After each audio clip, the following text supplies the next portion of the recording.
Hi, it's James from the Canadian Urban Garden. Today we're going to show you how to harden off your seedlings.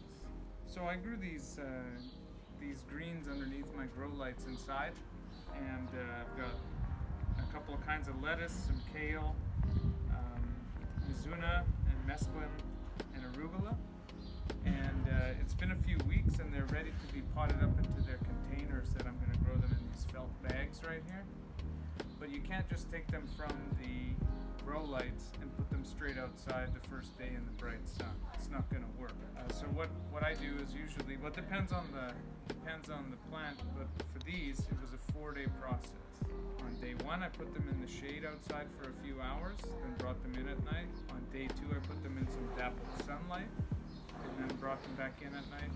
On day 3 I put them out in the full sun and left them out overnight. This is day 4 and we're going to pot them up. Here I have a couple of 10-gallon grow bags. Oh, I've even got something growing inside it. I think this one used to have strawberries in it last year, and there's a runner right there. No, that's sunflower seed. I'm sure it's good. Very good. Tastes like sunflower. So this is old potting soil, but you don't have to throw it out every time. It still has plenty of life in it, but I am going to amend the soil with a bit of compost first before I transplant them.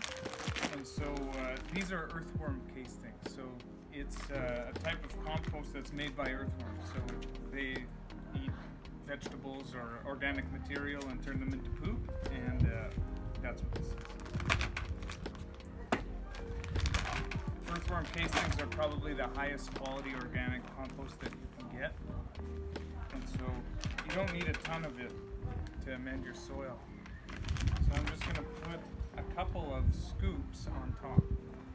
Work it into the first few inches of the soil, and then plant right in.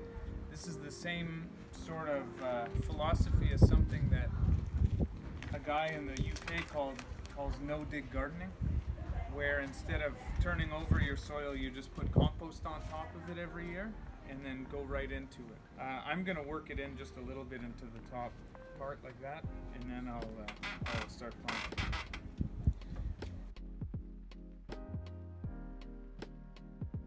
If you use the square foot gardening method, lettuce and things like that, you should plant them about 6 inches apart. I'm going to crowd them a bit because I don't necessarily need them to form full heads. I just want to do a style of harvest called cut and come again.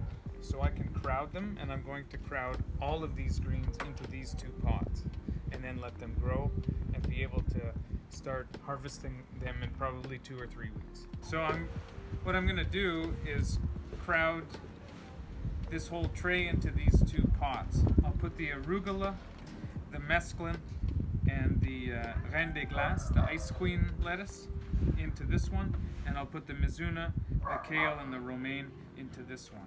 So I'll start with the romaine. So with these seed cell trays, I usually just use a spoon to dig them out. You try to get as deep as you can.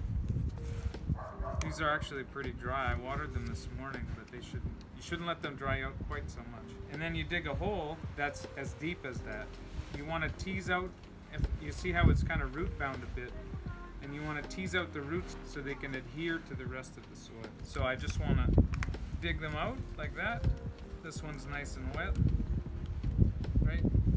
Tease out the roots a bit, right? And then plant it in a hole that's just as deep as the other ones.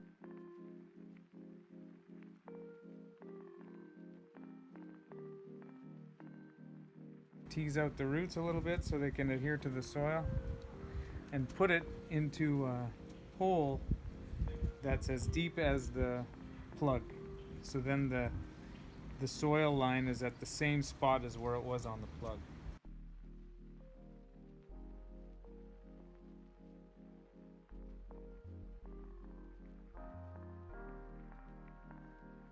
So you might be asking questions about this pot that I'm planting into. These are called fabric grow bags, and they're a fairly new development in gardening.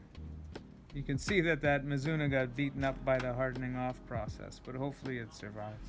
Bags, as opposed to pots, is that it does what's called air pruning. As the roots get closer to the edge, it gets warm and full of air, and so the roots know not to go to the edge, and so they sort of curl back in instead of making a big circle around the pot and becoming root bound.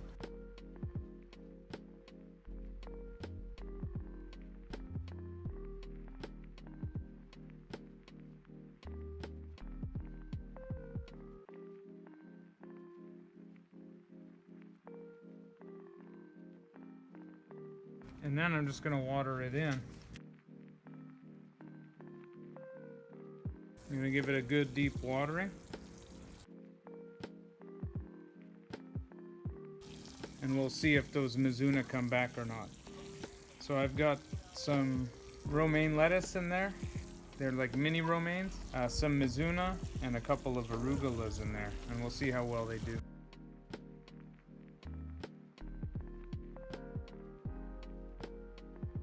Yeah, so I'm just going to repeat the process here for the rest of my seedlings. Something I realized is I'm going to need more than 2 pots. My mental math didn't work out that well, so I'll just use 3 of them. I've got lots.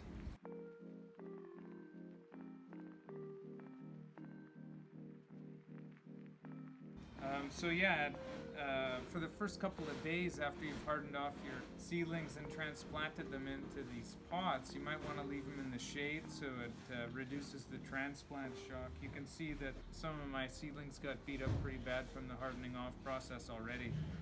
So I'm just going to keep them out of the sun for a couple days till they can get established. We've got all of our greens that we hardened off potted up, and you might ask, like, why are you doing that? Because your last frost date's in 3 weeks or so. Well, most of these greens are pretty frost hardy.